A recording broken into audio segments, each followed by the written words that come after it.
कांग्रेस नेता जयराम रमेश की आदत है कि मोदी सरकार के खिलाफ वो बिना कुछ सोचे समझे हमला बोलने आ जाते हैं। जयराम रमेश को मौका चाहिए मोदी सरकार के खिलाफ बोलने के लिए, लेकिन इस बार कांग्रेस दो खेमों में बंट गई है। कांग्रेस के भीतर जुतम पैजार केंद्रीय स्तर पर भी हावी हो गई है।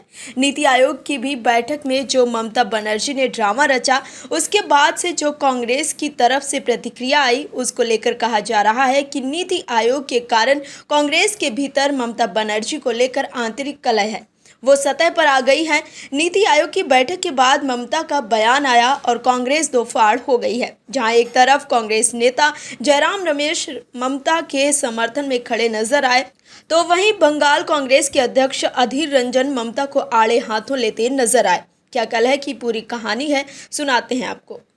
नीति आयोग की बैठक में शामिल होने पहुंची टीएमसी प्रमुख और पश्चिम बंगाल की मुख्यमंत्री ममता बनर्जी ने आरोप लगाया कि 5 मिनट के बाद उनका माइक्रोफोन बंद कर दिया गया, जबकि अन्य मुख्यमंत्रियों को अधिक देर तक बोलने की अनुमति दी गई। इस पर कांग्रेस नेता जयराम रमेश ने कहा कि मीटिंग में पश्चिम बंगाल की मुख्यमंत्री के प्रति उनका व्यवहार, जो कि नीति आयोग का वास्तविक रूप है, बिल्कुल अस्वीकार्य है। कांग्रेस नेता जयराम रमेश ने नीति आयोग के काम करने के तरीके पर भी सवाल खड़े किए हैं। उन्होंने कहा कि किसी भी रूप में इसने सहकारी संघवाद को मजबूत नहीं किया है।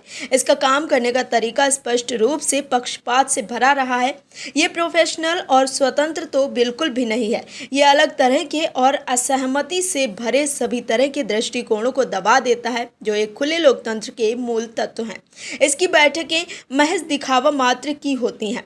पश्चिम बंगाल के सीएम ममता बनर्जी दिल्ली में नीति आयोग की बैठक में शामिल हुई। इस बैठक के बीच से ही निकली और उन्होंने आरोप लगाया कि उन्हें बोलने ही नहीं दिया गया। अब इस मामले में पश्चिम बंगाल कांग्रेस अध्यक्ष और हाल ही में टीएमसी उम्मीदवार यूसुफ पठान से हार झेलने वाले अधीर रंजन चौधरी ने ममता बनर्जी पर जोरदार हमला बोला है।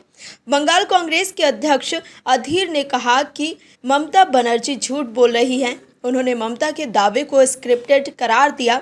इस बीच उन्होंने राष्ट्रपति द्रौपदी मुर्मू को भी पत्र लिखा है। उन्होंने पत्र में कहा है कि ममता बनर्जी दिल्ली में तो संत बन जाती हैं, लेकिन वो पश्चिम बंगाल में शैतान बन जाती हैं। अधीर रंजन चौधरी ने ममता पर एक के बाद एक आरोप लगाए और यहाँ तक कि कह दिया कि ममता झूठ बोल रही है कि उन्हें बोलने नहीं दिया जाता है। वे खुद बंगाल में तानाशाही करती हैं। अधीर रंजन चौधरी ने कहा कि नीति आयोग की बैठक के बारे में ममता बनर्जी जो बातें कह रही हैं, मुझे लगता है कि वो झूठ बोल रही हैं। ये बहुत आश्चर्यजनक है कि किसी राज्य के सीएम को बोलने की अनुमति नहीं दी जाएगी। इसके अलावा अधीर रंजन चौधरी ने यह भी कहा कि बंगाल में अघोषित आपातकाल है।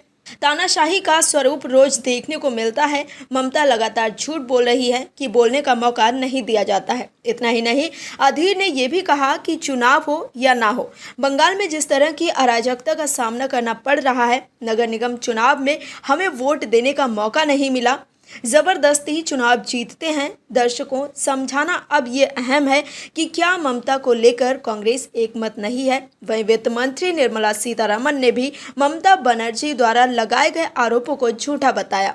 वहीं जयराम रमेश के आरोपों पर निर्मला सीतारमण ने कहा कि जयराम रमेश, आप तो वहां थे भी नहीं। Bureau report, OMH news. और भी वीडियोस देखने के लिए चैनल को सब्सक्राइब करें और बेल आइकन को दबाएं।